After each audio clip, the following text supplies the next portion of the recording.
এবার বর্তমানে আসুন, আল্লাহ পাক রব্বুল আলামিন সূরা বনী ইসরাঈলের মধ্যে 15 পারার শুরুতে প্রথম নাম্বার আয়াতে বলেন, সুবহানাল্লাযী আসরা বিআবদিহি লাইলাম মিনাল মাসজিদিল হারাম ইলাল মাসজিদিল আকসা। সুবহানাল্লাহ। এই যে আমরা সারা বিশ্বের মধ্যে, সারা ওয়ার্ল্ডের মধ্যে প্রথম কিবলা ছিল মসজিদে আকসা। কোনটা ছিল? মসজিদে আকসা। হুজুর আকরাম সাল্লাল্লাহু আলাইহি ওয়াসাল্লাম মনে মনে ধারণা করলেন যে খানায়ে কাবা যদি কিবলা হতো, ওই নামাজের ভিতরে, আসরের নামাজের ভিতরে হুজুরের কথা আল্লাহ কবুল করেছেন। সুবহানাল্লাহ। এবার আসুন, এই যে মসজিদে আকসা যে সমস্যাগুলো হইতেছে, যে মুসলমানদের প্রতি এত অত্যাচার করে, আপনাদের চোখের পানি রাখতে পারেন না। আমি এটা বুঝি, আমি ক্ষুদ্র মানুষ। আমার যদি এই অবস্থা হয়ে থাকে, তাহলে আপনারা মুমিন মুসলমান ইমানদার, আপনাদেরকে এরকম হতে পারে আমি বুঝি। এবং মায়ের সামনে বাচ্চাকে জবাই করে, এর বাচ্চার সামনে মাকে জবাই করে। আমি দেখলাম একজন মা একটা বাচ্চাকে বুকের মধ্যে রাখছে, আর একটা বাচ্চাকে এইভাবে হাত দিয়ে ধরে ধরে আনে। ওই বুকের বাচ্চাটাকে ওই বাহিনীরা, ইসরায়েলি বাহিনীরা ওই বুকের বাচ্চাটাকে ধরে আষাঢ়ে ওই বাচ্চাটাকে মেরে ফেলছে। বলুন না নাউজুবিল্লাহ। আরো আমি দেখলাম কি রুমের ভিতরে, আমি তো সহযোগে আমি তো যেতে পারি না, যতটুকু শুনতেছি মিথ্যা হইতে পারে, হাসা হইতে পারে, তবে ইহুদির বাচ্চারা যেটা করে এটা সত্য থেকে আরো বেশি সত্য। বলুন না নাউজুবিল্লাহ। একটা রুমের ভিতরে রেখে ইহুদির বাচ্চারা বাচ্চাদেরকে নিয়ে আপনার পকেট দিয়ে, বোমা দিয়ে, আগুন জ্বালিয়ে ফাঁকির মতো বাচ্চাগুলো কাঁদতেছে আর আসমান থেকে লাশ পড়তেছে। বলুন না নাউজুবিল্লাহ। এটা আপনারা বলেন যখন রাসূল পাক সাল্লাল্লাহু আলাইহি ওয়াসাল্লামের জামানা, যখন আপনারা খানায়ে কাবার মধ্যে, যখন আপনার আবরাহ পাশা যখন এই যে খানায়ে কাবা ধ্বংস করার জন্য এসেছে, তখন মুসলমানের সংখ্যা এত ছিল না। কথা বলুন ঠিক কিনা? আওয়াজ দিয়ে বলুন কথা ঠিক কিনা? তখন কিন্তু মুসলমান এত না থাকার কারণে ভাই যুবক ভাই, এই যে এটি দৃষ্টি আকর্ষণ, তখন মুসলমানের সংখ্যা ছিল না, মুসলমানের সংখ্যা কম ছিল। কথা বলুন ঠিক কিনা? তখনকার আর এখনকার একরকম? এখন অনেক বেশি মুসলমান না, অনেক বেশি মুসলমান না। তখন মুসলমানের সংখ্যা কম থাকার কারণে আল্লাহ রাব্বুল আলামিন নিজ কুদরতে খানায়ে কাবাকে আবাবিল ফাঁকি দিয়ে সাহায্য করে, মুসলমানদেরকে সাহায্য করে খানায়ে কাবা নিজ কুদরতে দখল করে রেখেছে। বলুন সুবহানাল্লাহ। বর্তমান মানচিত্রের মধ্যে আপনারা দেখেন, বিশ্বের মানচিত্রের মধ্যে মিছিল করি আমরা, বিভিন্ন রকমের কান্দা করি, কত রকমের, বিশেষ করে আমার বাংলাদেশের মানুষ ইসলামিক, অনেক ইসলামিক, এরা কাজে নয়, এরা মুখে নয়, এরা কাজে। বলুন না সুবহানাল্লাহ। যদি আপনার এই যে ফিলিস্তিনের পাশে, মসজিদের আকসার পাশে যদি এই বাংলাদেশটা হইতো, তাহলে কেউ বলা লাগতো না, তাহলে আরো আগে ইসরায়েল নামে যে ফিলিস্তিনের শত্রু, মুসলমানদের শত্রু, এদেরকে ধূলিসাৎ করে আরো আগেই দিতে। বলুন না সুবহানাল্লাহ। আজকে বিশ্বের মানচিত্রে রাসূল পাক সাল্লাল্লাহু আলাইহি ওয়াসাল্লামের সাথে যারা গাদ্দারি করেছে, মনে রাখবেন, আমি কথাগুলো বলে যাই, আমি চিরজীবন আমি থাকবো না, তবে মাথার মধ্যে এই কথাগুলো রাখবেন।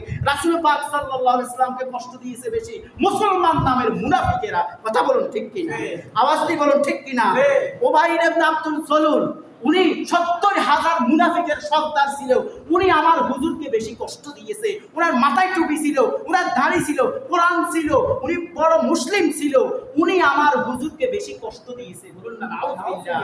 আপনারা জানেন বদরের যুদ্ধ হয়েছে, এই বদরের যুদ্ধের সময় মুসলিম নামে মুনাফিকেরা আমার হুজুরকে বেশি কষ্ট দিয়েছে। বলুন না নাউজুবিল্লাহ। তায়েফের ময়দানে আমার হুজুর যুদ্ধ করেছেন, তায়েফের ময়দানে আমার হুজুরকে ইহুদি, নাসারা, বৌদ্ধ, কাফের, বেদিন তারা না কষ্ট যা দিয়েছে, মুসলমান নামের মুনাফিকেরা আমার হুজুরকে আরো বেশি কষ্ট দিয়েছে। বলুন না নাউজুবিল্লাহ।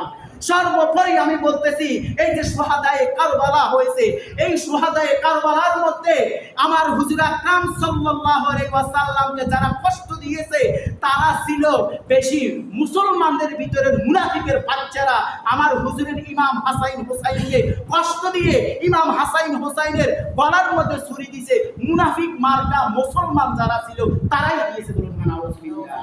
হুজুর আকরাম সাল্লাল্লাহু আলাইহি ওয়াসাল্লামের সাথে যুদ্ধ করার জন্য যাবে, সকল কথাগুলো বলছে, সব মিটিং করা হয়েছে, যুদ্ধ এই চাইবে, ওই ফাটি চলে এসেছে। হুজুরকে বলে, আমার তো ধান কাটা আছে, আমার ছেলের অসুখ, আমার মেয়ের অসুখ, এই বাহানা দিয়ে আমার হুজুরকে ওই মুনাফিক মার্কা মুসলমান মুসলমান হুজুরকে কষ্ট দিয়েছে।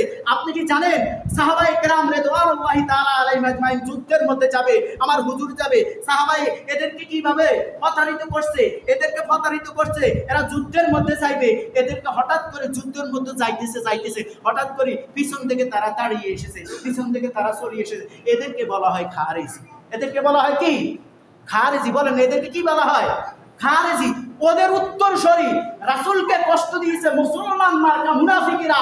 আজকে বিশ্বের মানচিত্রের মধ্যে সৌদি আরব বলেন, ইরাক বলেন, ইরান বলেন, যত মুসলিম রাষ্ট্র আছে, যত ভালো সুপার পাওয়ার যাদের আছে, তারা আজকে নীরব, তারা কোনো কথা বলার সাহস পায় না।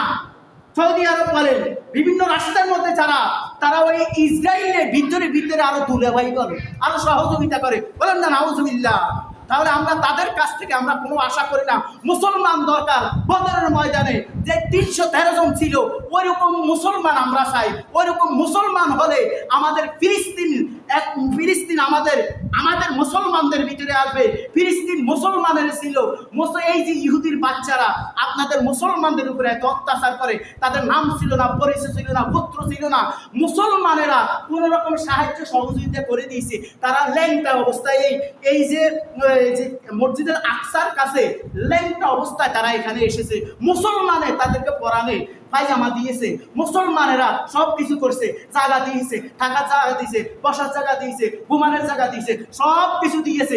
দেওয়ার কারণে আজকে ইহুদির বাচ্চারা এই সমস্ত মসজিদের আকসা থেকে মদিনা পর্যন্ত দখল করে, এবার সারা ওয়ার্ল্ডের মধ্যে তারা দখলিত করে, তারা মুসলিমদের প্রতি এত অত্যাচার করে। আর মুনাফিক মার্কা মুসলমান যারা বিভিন্ন রাষ্ট্রের মধ্যে যারা ইসলামিক রাষ্ট্রীয়ভাবে যারা আছেন, তারা তাদেরকে আরো সেলিউট দেয়। ভিতরে তাদের জন্য আরো কত কিছু করতেছে। আল্লাহ পাক রব্বুল আলামিন কিয়ামতের ময়দানে আপনাকে আমাকে যেতে হবে। আপনি ইসলামিক রাষ্ট্রের মধ্যে আপনি রাজা আছেন, আপনাকে আলাইসাল্লাহু বিআহকামিল হাকিমিন, আল্লাহ তো আবার আপনাকে উঠতে হবে। আপনার মা যদি এরকম ভাবে মারা যাইতো, আপনার বোন যদি এরকম ভাবে মারা যাইতো, না খেয়ে, না করে, না ঘুমিয়ে, নামাজ পড়তে পারে না, খাইতে পারে না, শুইতে পারে না, এরকম যদি বাদশা আপনাদের হইতো, তাহলে আপনি বুঝতেন। আর আজকে আপনারা তার ইহুদির সাথে তাল মিলিয়ে মুসলমানদের এত অত্যাচার। আপনি সৌদি আরব বলেন, ইরান বলেন, আমেরিকা বলেন, বিভিন্ন রাষ্ট্রের মধ্যে বাংলাদেশ তেমনি ভাবে করে। এরকম যদি আরো কয়েকটা রাষ্ট্রে করতো, ইহুদির বাচ্চারা আরো আগে ফিলিস্তিন ছেড়ে মুসলমানদের কলিজার মধ্যে দিয়ে জীবনে তারা মসজিদের আকসার ভিতরে তারা কদম রাখতো না, চোখ রাখতো না। কথা বলেন ঠিক কিনা? আজকে আমাদের মুসলমানদের অধঃপতনের কারণে, আমাদের বাদশাহীদের অধঃপতনের কারণে আজকে আমাদের এই দুর্গতি। তা আপনারা মনে দুর্বল নেবেন না। মুসলমান এত দুর্বল না। ইসলাম জিন্দা হতে হায় কারবালা কি বাস। ইসলাম আমাদেরকে ইমাম হাসান হুসাইন শিক্ষা দিয়ে গেছে। আমার যখন জীবন থাকবে, আমার যখন জৈবন থাকবে, আমার মাথায় কোরআন থাকবে, হাতে তরবারি থাকবে, নারায়ে তাকবীর বলে, নারায়ে রিসালাত বলে, যত সামনে আপনার আমার দুনিয়াবি শত্রুতা আসবে, সকল কিছু ধূলিসাৎ করে আমার আল্লাহ দিবে। কথা বলুন ঠিক কিনা? আমাদের বাংলাদেশের সবাই প্রস্তুত আছে, শুধু ওই ইসরায়েলের মধ্যে যায় আপনার ফিলিস্তিন দখল করার জন্য সবাই প্রস্তুত আছে।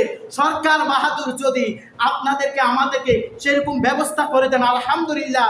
আপনাদের আমাদের সরকারও আপনারা যেরকম আমরা মুসলমান সেরকম একজন সরকারও আমরা পেয়েছি, বলুন আলহামদুলিল্লাহ। উনিও বিভিন্ন রকমের যেভাবে কথাবার্তাগুলো মুসলমানদের পক্ষে বলে, আল্লাহ ওনার হায়াতান তাইবা ধান করে বলুন আমিন। আর মুসলমানদের মধ্যে যত মুসলমানদেরকে যারা দেখতে চায়, কোরআনকে যারা ভালোবাসে, ইসলামকে যারা ভালোবাসে, নবী রাসূলদেরকে যারা ভালোবাসে, আল্লাহ তুমি তাদেরকে ভালোবাসি, বলুন আমিন।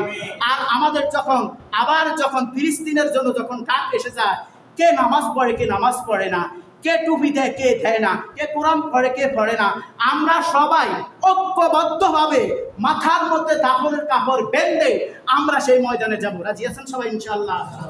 আজ থেকে 100 বছর পরে এই ইতিহাসগুলো লেখা হবে। এই যে ফিলিস্তিন যে ঘটনাগুলো হয়, এগুলো লেখা হবে। তখন 100 বছর পরের মানুষগুলো আমরা তখন থাকবো না। তখন তারা বলবে, কি এত মুসলমান থাকতে মুসলমানের এত অত্যাচার হয়েছে, তারা কিনছে। তাহলে আমরা কি এই কথাগুলো শুধু মানুষের কাছে না, বিশ্বের মানচিত্রের মধ্যে না, ইতিহাসের মধ্যে না, আলাইসাল্লাহু বিআহকামিল হাকিমিন, আল্লাহর দরবারও তো আমরা জবাবদিহি করতে হবে। কথা বলুন ঠিক কিনা? আল্লাহ পাক রব্বুল আলামিন আমাদেরকে সহি বুঝ দান করুক। আমরা মুসলমানদের সাথে যেন আমরা ঐক্যবদ্ধভাবে থেকে আমাদের তাজা বুকের রক্ত দিয়ে আমরা ইসরায়েলকে, আমাদের ফিলিস্তিনের যেই মসজিদকে আমরা দখল করে কিয়ামত পর্যন্ত যেন আমরা রাখতে পারি। আল্লাহ রাব্বুল আলামিন আমাদের প্রত্যেককে কবুল করুক, আমিন।